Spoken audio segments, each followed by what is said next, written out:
السلام عليكم ورحمة الله وبركاته. ازيكم عاملين ايه؟ يا رب تكونوا بخير. صلوا على النبي عليه افضل الصلاة والسلام. ان شاء الله النهارده هنعمل مع بعض السمك الفيليه. نعمله بطريقة حلوة كده وبسيطة وان شاء الله يطلع مقرمش معاكي. تعالوا بينا نشوف هنعمله ازاي مع بعض. بس قبل ما نبدأ اتمنى طبعا لو انتوا جداد عندي في القناة اشتركوا فيها وفعلوا الجرس عشان كل ما انزل فيديو ان شاء الله تتفرجوا عليه. بصوا كان حلو جدا، ان شاء الله هتعملوه هيعجبكم قوي شكله وطعمه، وفي قرمشة كده حلوة قوي. ان شاء الله الطريقة تعجبكم. تعالوا نقول بسم الله ونشوف هنعمله ازاي.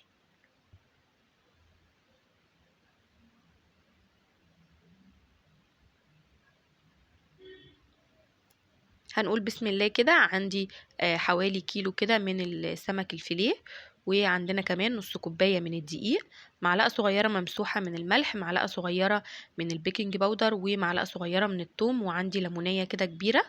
والتوابل بتاعتنا بقى اللي هي بتبقى طبعا اختياري، اللي ما بتحبيش حاجه تقدري تستغني عنها. نص معلقه من الكمون، نص معلقه من الكركم، نص معلقه من البابريكا، وربع معلقه كده من الكزبره، وربع معلقه من الشطه، وربع معلقه من الفلفل الاسمر. الحاجات دي كلها بتبقى معلقه صغيره.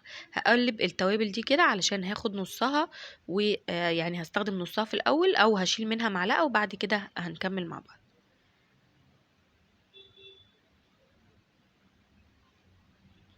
بصوا خدت منها معلقة كده مليانة، وبقيت كده التوابل هنزلها عندي في البولة دي او في الطبق. بعد كده هنزل عليها نص كوباية الدقيق، وهحط عليها بقى الليمون والبيكنج باودر والملح، وهعصر كمان الليمونة.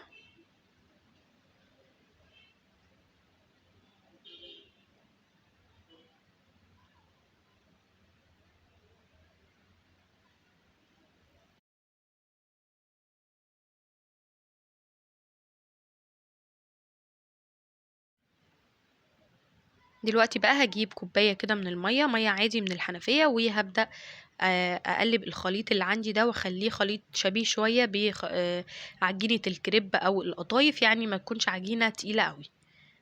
حطيت كده في الاول حوالي نص كوبايه، وبعد كده احتجت ميه تاني فزودت. مش عايزه سمك العجينه او سمك الخلطه بتاعتي تكون تقيله يعني.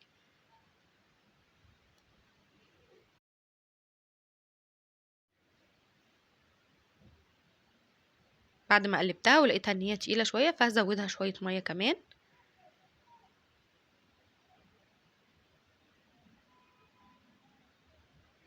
اقلبها بقى كويس، وهنزل فيها السمك وهسيبها حوالي نص ساعه كده يتبل ويشرب من التتبيله. السمك من الحاجات اللي لحمها بيكون ضعيف قوي فبتتبل معانا بسرعه، يعني مش بتحتاج وقت ولا حاجه. بس هقلبهم بقى وهسيبهم نص ساعة او كمان ربع ساعة لو انتي مستعجلة، وهحطهم في التلاجة وبعد كده هنشوف هنقليهم ازاي. بصوا بوريكم هنا سمك العجينة كان عامل ازاي.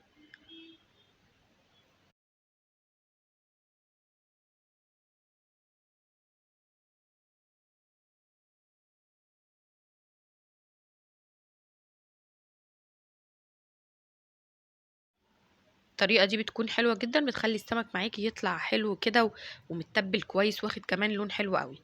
دلوقتي بقى علشان الكفر الخارجي جبت حوالي كده كوباية من الدقيق، وهنزل عليها المعلقة بتاعة التوابل اللي احنا شلناها في الاول. وبصوا بقى بنزل عليها نشا. النشا انا نزلت كده معلقتين كبار من النشا. لو انت عايزاه مقرمش اكتر شويه يبقى كوبايه الدقيق هتحطي عليها نص كوبايه من النشا. تمام كده، بس انا كنت عايزاه وسط. دلوقتي انا حطيت معلقتين كبار من النشا، عليهم معلقه التوابل اللي احنا شلناها من الاول. هقلبهم كويس مع بعض، وبعد كده هبدا ان انا اجيب السمك واتبله معاكم. حطيت بصوا رشه من الملح بس بسيطه، عشان مش عايزه برضو السمك يحدق معايا جامد.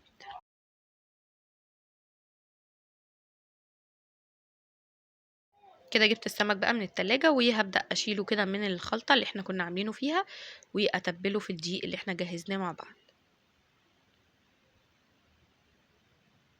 طريقة سهلة وبسيطة جدا، وفي الآخر بتدينا طعم حلو وقرمشة كده حلوة قوي زي اللي بنجيبه من بره ويمكن أحسن كمان. ده ضامنينه وعاملينه في البيت وحاجة نظيفة، وبيكون حلو جدا للأطفال بالذات. يعني ما الأطفال دايما تلاقيهم ما بيحبوش السمك قوي، بس بالنسبة لهم السمك الفيليه ده بيبقى بالنسبة لهم حاجة كده، يعني عاملة زي مثلا الفراخ بانيه شوية، فبيكون سهل يعني. فبيحبوه من شكله ومن طعمه، مبيكونش فيه شوك بقى كمان وكده.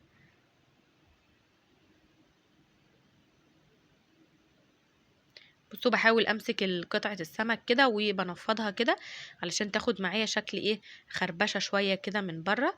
ممكن ترجعيها تاني لو انت عايزه الطبقه تكون زياده شويه، ترجعي السمك تاني بعد ما بنشيله من الخلطه وبنحطه في الدقيق. ممكن ترجعيه تاني في الخلطة اللي احنا عاملينها وترجعي يعني تعمليه تاني بالدقيق، بس انا يعني بكتفي بالايه، بطبقة واحدة عشان مش عايزة برضو يكون عليه طبقة من بره سميكة وكده. وبحضر على قد ما انا هقلي في الطاسة، يعني ما بعملش الكمية كلها بالدقيق وايه، بعد كده بروح اقلي. الزيت ده كان نضيف، كنت لسه قالية فيه يعني صبيت، فكملت فيه بقى السمك. حاولي كمان ما تزوديش في الطاسه قوي علشان يطلع معاكي كده مقرمش وحلو وايه، وما تحطي كميه كبيره هتبرد الطاسه معاكي. بصوا هنا بدأ بقى ياخد لون. بصوا الخربشه او النغبشه اللي في الدقيق دي شكلها حلو قوي، عامله كده زي الفراخ الكنتاكي. هياخد لون ذهبي كده من الناحيتين وهبدأ اطلعه كده، خلاص بقى جاهز معايا. بصوا شايفين شكله عامل ازاي. هعمل طبعا الكمية كلها كده بنفس الطريقة اللي انتوا شفتوها. حاولي زي ما قلتلك يكون الزيت كده يعني نوعا ما غزير، وما تكتريش في الطاسة علشان يطلع معاكي حلو كده ومقرمش. واي شوائب او اي حاجة نزلت في الطاسة هبدأ ان انا اطلعها الاول قبل ما ايه اعمل فيها يعني. في الطاسة اللي بعد دي على طول كان في كده زي دقيق على حروف الطاسة، بدأت بقى ايه ان انا اطلعها وكده. بصوا بقى شكله من قريب كان عامل ازاي، كان ما شاء الله حلو جدا. نسيت الصراحة ان انا افتح لكم واحدة عشان كان سخن قوي واتلخمت يعني في حاجة تانية، فنسيت بجد ان انا افتح لكم واحدة من جوه. السمك من جوه شكله وطعمه حلو جدا، ان شاء الله هتجربوا الطريقة وهتعجبكم قوي. بصوا بقى طبعا لو الفيديو عجبكم ما تنسوش تعملوا لايك وتشتركوا في القناة عشان كل ما انزل فيديو ان شاء الله تتفرجوا عليه، واشوفكم على خير ان شاء الله في فيديو جديد.